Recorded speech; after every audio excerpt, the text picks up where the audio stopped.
Is there evidence that soils in the northwest sequester carbon? Is it viable in the region long term, given our soil and climate variability? Yeah, absolutely. There's scientific evidence that with some land management strategies, you can build soil carbon in those northwestern New South Wales cropping systems. So things around pulses and rotations, around soil nutrition. There's some great work coming out of Queensland on dual banding of phosphorus, for example. So there's a whole lot of agronomic levers that you can pull to build soil carbon in those northwestern New South Wales cropping systems. Where you've got livestock in the system, it can be a no-brainer as well, so around pasture utilisation with well-planned grazing management. Being an agro in the district, especially in the past 5, 6, 7 years, I've seen massive drops in soil carbon for various reasons here and there, and I've also started to see massive increases where the old word is ground cover, and those that have got that, the soils have got healthy, and we've started to see an increase in soil carbon. So in answer to the question, is it viable over long term? Yes. What are the top 3 considerations for growers who are interested in a registered soil carbon project? Look, I would have said it's really important to consider, where and how where your business is going overall, and managing the risk of that going forward. So we're doing a lot of things with woody vegetation on our land, but we haven't signed up to any other carbon projects at this stage, because there's no methodologies at this point that recognise the land as it was before we did all the work. So I think it depends a lot on where you are in your journey and where you're going. But the risk as well is probably, I would suggest, even as reliable as a lot of woody vegetation in being tangible above the ground, and as drought resilient as a lot of trees are, there can be a lot of risk involved in longer term projects like that. So yeah, I think risk management is a really big one. Yeah, if I had to pick 3, the first one would definitely be, if you're thinking about a registered project, get as much advice as you can before you talk to a carbon project developer, as unreal as they might be. But you just surround yourself with advice, right? So, and that could be speaking to your neighbours, it could be getting someone out on farm, get a feasibility study done. I'd also think about those projects that are complementary to your production. And in some instances, the ACCUs, the carbon credits, could just be the cream on the top. If you're getting efficiency gains, production gains, you're being more climate resilient.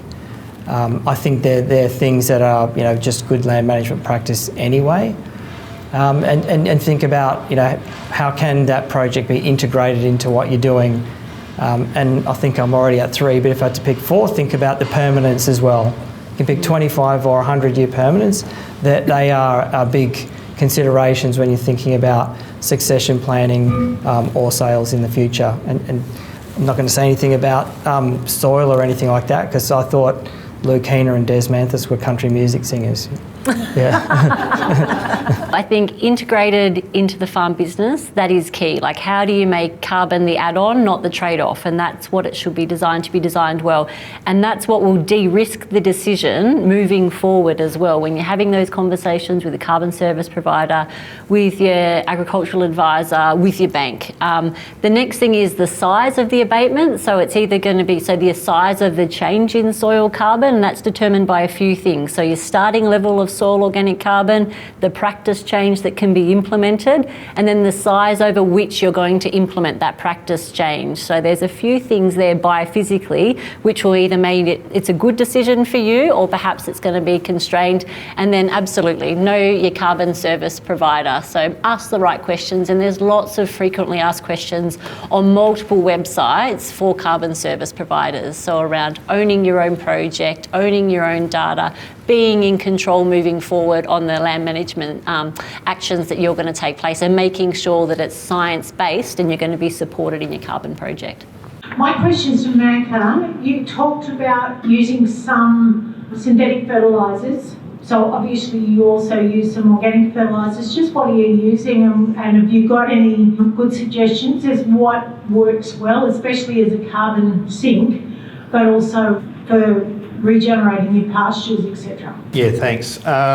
Look, we've gone down the path where we're spreading obviously a fair bit of organic fertiliser, so we've been accessing chicken manure. So if you've got the ability to compost that helps. We'll also utilise that as a carrier, and we may throw some lime in that just because our lime is deficient because of our high rainfall. And it's the same. If we buy synthetic fertiliser, we'll probably add some lime to that just to get that out. So we're spreading lime, and the lime carries in it relatively easy and spreads well. So predominantly we would be using at least probably 70% organic and 30% synthetic. So obviously synthetic is in the areas where we struggle to get to because it might be pretty hilly, because our country is it's hard to manage because it's quite hilly. So yeah, hopefully that answers your question. So look for alternatives when you can. But there's even things like crushed rock that adds a paramagnetic value, and we've used that before in with chicken manure also, like a fine crushed rock. So you can get those analyses from maybe even some of those quarries. And Pip wants to say something. Yeah, can I? I know you didn't ask me the question, but I'll just add anyway. An example I saw overseas was someone who used, the potato farmer from Alberta, used biological fertilisers a lot. Interestingly though, when he put the different fertilisers into the Cool Farm tool, the one that actually came up with the highest emissions out of all of them was compost. So if you're having a play around in any of those emissions calculators, it'll show you the different emissions factors, and just knowing that even though compost, and I'm not saying don't use compost, but just be aware that that's sort of how those calculators work at the moment. So, but I will also go back to what I said before, don't make bad decisions just for carbon. So yeah, just thought I'd add that. Have you seen pasture production soil carbon levels increase from low density tree planting, in parentheses 30% cover, such as Michael mentioned? So it's not an area that I've done active research in, but what I have done is a literature review in that space, and absolutely, it depends on the soil type and the climate, but there is scientific evidence that you increase soil carbon with different biodiverse tree plantings, and even single species plantations of trees as well. So I don't know a huge amount on the density, but like we've done some literature surveys on it, and that's what will be really exciting if the IFLM, the Integrated Farm and Land Management method, comes online, because you'll be able to count soil carbon and tree carbon in the one space. At the moment, you can't stack carbon pools, which is stupid because like in life it does happen. But that method will mean that you can count carbon under trees, and I think that'll be a great enabler for producers as well. Just was going to add that based on some of the carbon modelling stuff that's been coming out of the Natural Farming for the Future project, is that it really does depend on how you're managing the land overall, and whether you're harvesting any of that timber, whether you're cleaning up all the sticks and debris under those trees, how hard you're grazing the ground around those trees. So obviously overgrazing can kill the trees as well. So it does. It's not just a plant the trees and stack the carbon. So it really does depend on, again, back to what your inputs are and what your outputs are. So is this, I've heard of a scientist talk a lot about rainfall affecting soil carbon, and we lose it all in a drought and we build it all in a wet year. Could you comment on that? And also going back to the question around, is there potential to build soil carbon in my soil? Can you, if you think about depth and saying the top metre of soil, what percentage of, or what of our total carbon stocks in the last 100 years do you reckon we've lost out of our soil? Because it would appear that there's enormous room to rebuild those stocks from some of those photos that Michael shared around from the 40s to the 80s. Yeah. And we did a few things that were perhaps not as helpful as we thought they might have been. Could you comment around that, around depth and rainfall, please? Yep. Okay, let's start, because I'm short-term memory. So start with the first one around biggest myth is that the biggest myth is that you lose carbon during a drought, right? If you have good ground cover, you will not lose carbon during a drought. When you actually get a dip in your soil carbon levels is when it rains again, right? Because remember, it's a biological system. So when it rains and soil moisture builds up, that's when the microbes become active again. So that's when you'll get that flush of respiration, you'll get a little dip, natural process, little dip in your soil carbon levels. So if you've got good ground cover, during a drought, you shouldn't decline. You just don't build, right? Because if plants aren't growing, you don't have that those photosynthetics going into the soil. A lot of the conversation in the science community at the moment is around whether or not what we're seeing in some soil carbon projects is attributed to management or climate. And disentangling that is really hard, right? Because if you've got good management in place, so best management practices, you will reap the benefits of good climate. And that is an additional increase in soil organic carbon. So you're having your rainfall ready. So you're ready to take advantage of that. And hopefully when there's not that good rainfall, so in the poorer years, you just won't decline as much, or you'll maintain that level. So I think management attribution, when you've got these climate signals, it's real, but also you've got a system which is ready to respond to rainfall, and that is due to the farm management practice, right? And we know that. Around building soil carbon to depth, so in our Australian soils, you've got more clay as you go deeper down into the soil because of clay eluviation. So clay moves down through the soil profile, so it's heavier in texture. Typically, that's less saturated in soil organic carbon. So it means that when you think of clay plates, they're not as loaded with organic carbon as they are in the topsoil, because you've got most of your biological activity happening in your topsoil. So subsoil carbon sequestration is kind of the biggest bucket to refill in Australian agriculture. So it's less saturated, more clay, so there's greater capacity to build soil carbon. And there's evidence around what some of those practices could be. So grazing management to enhance and encourage root sloughing into the soil, around mixed species, legumes in the systems, but again, making sure that you're grazing it in a way that carbon is being pumped deeper into the soil. There's this concept of carbon saturation, so that once your clays get completely loaded with carbon, you can't increase your soil organic carbon anymore. So two things on that. I am yet to really see a soil that is at that level. So I dream, like dead set dream of the day that is the issue that I'm dealing with. But let's say we are dealing with that. Well, I've got like a scientific publication that shows that you can go beyond the level of saturation. So by building humus in the soil, I'm not the first person, by the way, to publish on that. Just pumping up my own tyres, wasn't I? But other people have published on it too, way before me anyway.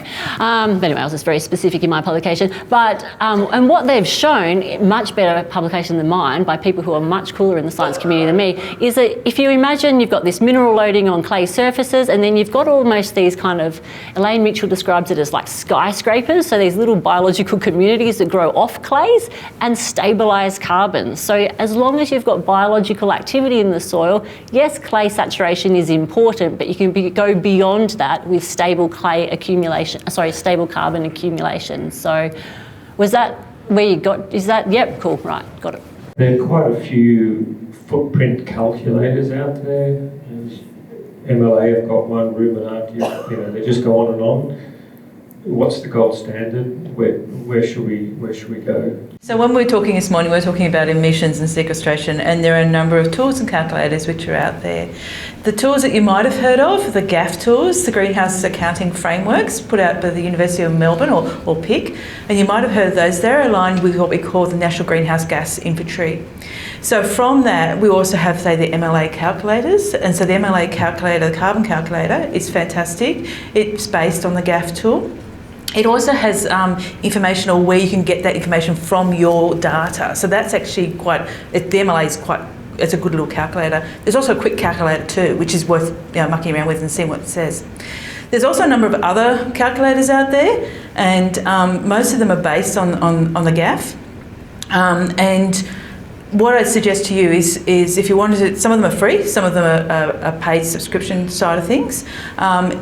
Depending on what your level is, if you'd like to go and play with an Excel sheet, the GAF tools, the sheet beef, the cotton, the cropping, SP graph, they're all available for all different industries, camels, horticulture, all those type of things. So they're available to go and take down an Excel sheet and have a look at it. There is a number of different other ones out there which you can enter your data in, and you can ask the question, where does that data go? That's something you should actually think about. So that's your data, where is that data going? And the other one I was going to mention is the AI platform, which is about keeping, as we travel along this journey, we will find that we have different calculators and different version numbers.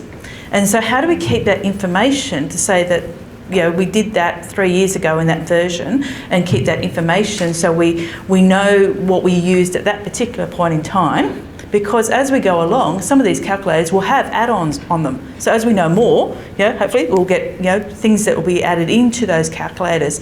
And so is there an opportunity to keep that in a spot that we can use that is protected? So yes, there are calculators out there, and I think Lana will send some information after today, because one of the things we're talking about is knowing your numbers, knowing your emissions and your sequestration.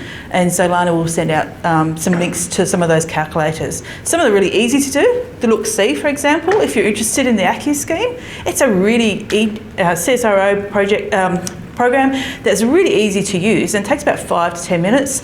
You do your polygon around your place, and you start thinking about, is there opportunities for me to participate if I want to, and what does it look like for my place? And there's a couple of other ones out there which are fantastic, maybe take about 30, 40 minutes, and what's your level of risk and things like that. So there are a lot out there, but Lana will put those in the links as we go, and I think she's got them in the books as well. One for you, Macka. You do a lot of soil testing, which is great.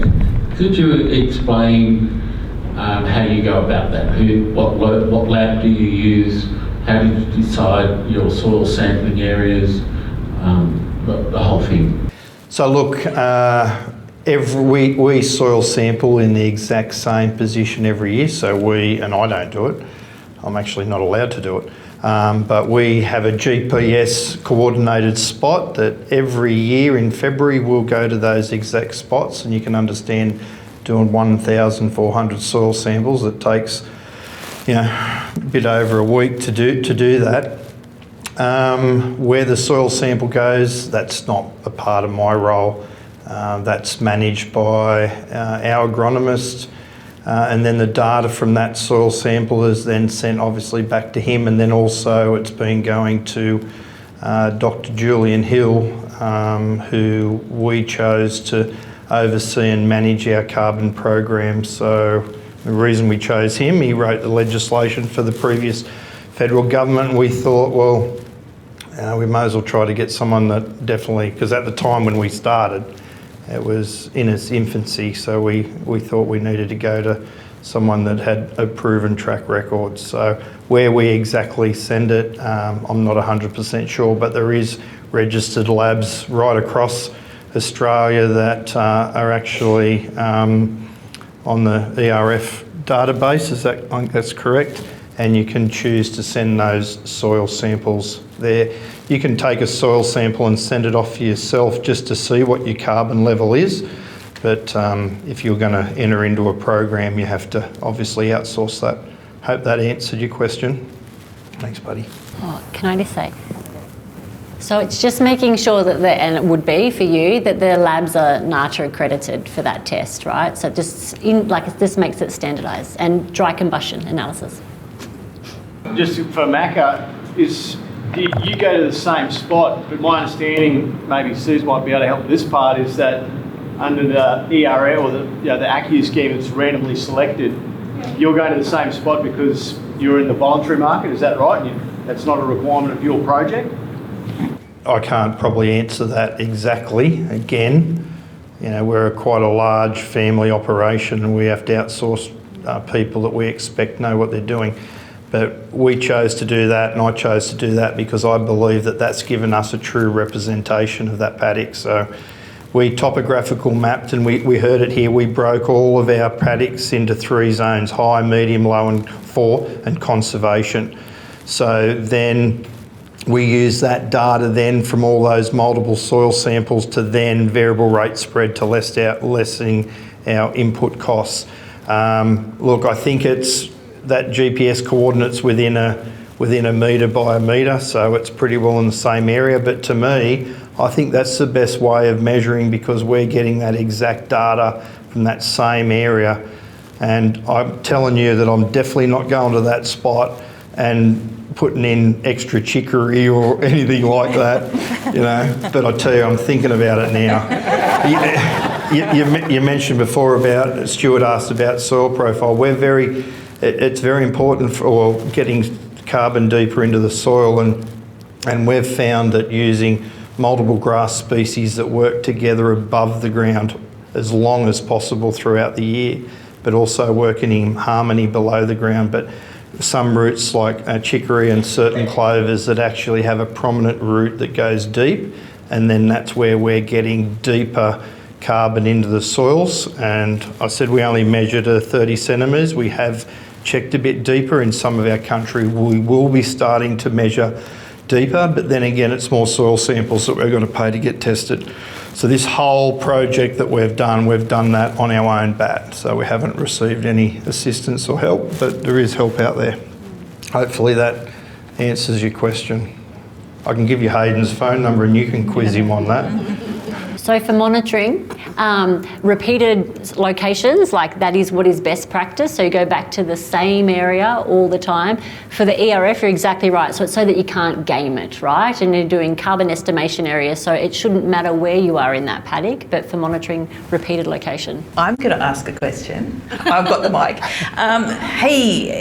Taking soil samples is expensive. So how do we look at soil samples, like you're talking about, you know, the expense? Suze or Macka, what do we do about expensive soil samples, and are they expensive? Yep. Well, we don't just check for soil carbon, we do a whole sweep of tests, and we have to tell ourselves that by doing this, obviously we're managing our soil carbon, but we're actually helping work out, you know, what part again of that paddock does that need lime, whatever it may be. So we've reduced, so spending the money on those soil samples obviously ticked our carbon journey box, but it also actually has saved us money because a lot less inputs. You know, we can cover 1,000 hectares relatively easy, and we're doing it again this week before the rain. We'll probably do 500-600 hectares with some chicken manure, and then that again is variable rate spread. So that's what we do. That helps us cover the cost. And if it's for monitoring, you don't need the expensive flash gear, you don't need to go really deep, and so that's okay. For a soil carbon project, it is like murderously expensive what they charge, right? So the third party soil sample, not that I want to overcharge people, but you know, future Susan should be in this business. It's between 80, super cheap, mostly around $250 per soil core that they're pulling, right? That's not including the chemistry that we spend on it, right? So it's a lot of money, and that's why you do it once and do it well and make sure that it's done to the standard that needs to pick up that variability. But that's for a compliant project, and that's the process. But for anyone who's looking for like a career change, like I can, you know, buy a corer for 40 grand and you'll pay for it on like one job. Wild, just bloody wild. Seeing as you're on the subject, just interested, have you done a good return on investment in terms of, I know you can raise soil carbon above and beyond what we think we can, and I've seen that too with woody vegetation, but in terms of the production you're forgoing maybe, or the production what increased production, because there's an input to raise that soil carbon or that woody vegetation carbon. Are you doing anything on that front? And maybe Suze can comment on that too.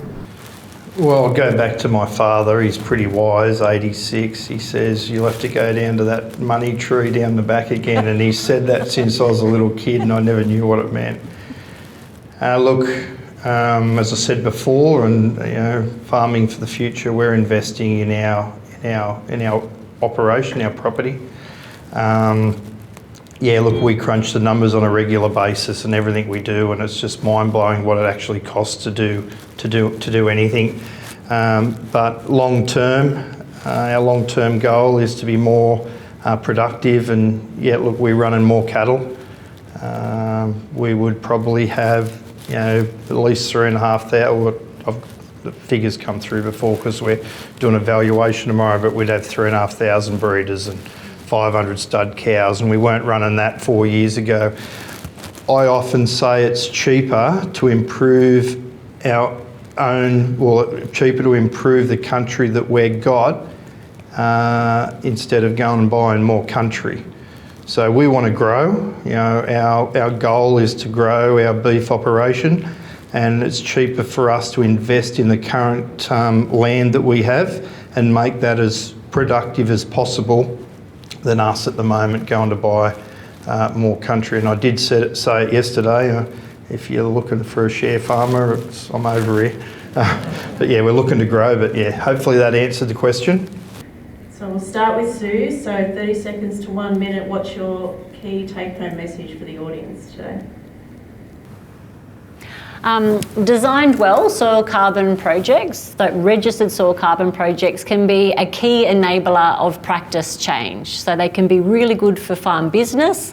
There's science to demonstrate how it can happen, where it can happen, but it has to make good sense for you. So make sure you do your homework, but don't think that because there is uncertainty and a lot of questions to be asked, that it shouldn't be a consideration. Because for some farmers, it makes them do the practice change and it earns them money or earns them carbon credits. So it definitely should be something that's talked about at the dinner table.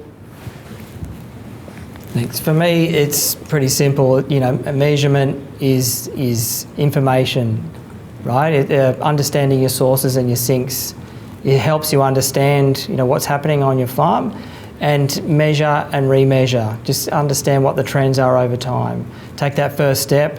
Whatever calculator you use is okay, so long as it's got that alignment. But just start that journey to actually understand it. As Macka said before, you can't manage what you don't measure. So just take that first step. I think we're going to say the same things. So knowing your emissions and sequestration is part of that first part of that journey. But understand there's things you can do now. And there are things that you can have a look at your business at the moment and say, can I be more emissions efficient? Can I be more efficient on my farm? Have a look at that energy bill. Think about where the scopes 1, 2 and 3 are on your farm. Think about what you can do now as well, because some of those things may be production or profit benefit to you right now as well. So have a look at those, and also keep your ears open to some of the things which are happening here as well. So happening in this space. So some of that research that's happening, go and explore that and see what it might mean for you as well. So I think that's kind of me, knowing emissions, but also thinking about your sequestration, think about what you can do now as well. Thanks. I was going to say what they said. They did the exact same thing yesterday. The night before I said you can't change what you don't measure anyway. But I'm going to direct this to you, Wayne. Look, I think it's a good turnout. Obviously, change takes time. People are busy. But how many of you actually shared it on Facebook? How many of you are proactively telling the good story? So we've got a really, really good story, Australia. We don't tell that well enough. And the more we tell the story, the more profitable we all get together, because we want the world to know that we're focused, we're committed and we're dedicated to sustainability.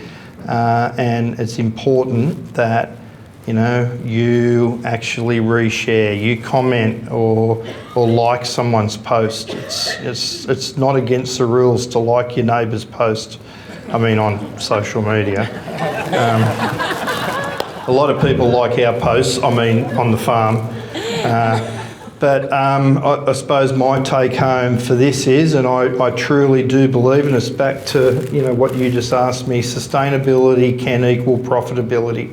And it's only in small steps. Next minute you're there. Whether it's planting a few trees every year, next minute you watch them grow. Whether it's you're more focused on your electricity bill, or you order a new Prado that uses less diesel, whatever it is. And I don't know what cut now, it's silver or something like that. But it is fair income, I'm getting a new Prado. My back's stuffed. Righto, yep.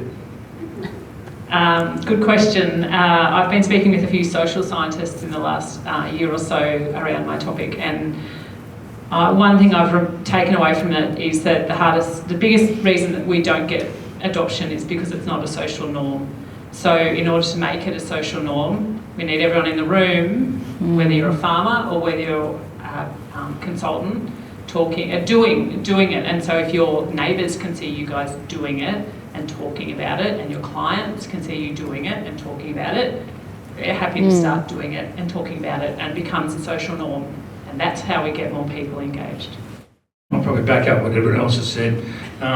It's hard from a farmer's point of view, young or old, to grasp the realities of something you can't smell, touch or feel, and your agent doesn't know about it. But what you're doing is pointed out when everyone else has said there are avenues to get over the confusion and the issues that behind this. Just get out there and whether it be government or private, there's ways and means of accessing the information and going from there.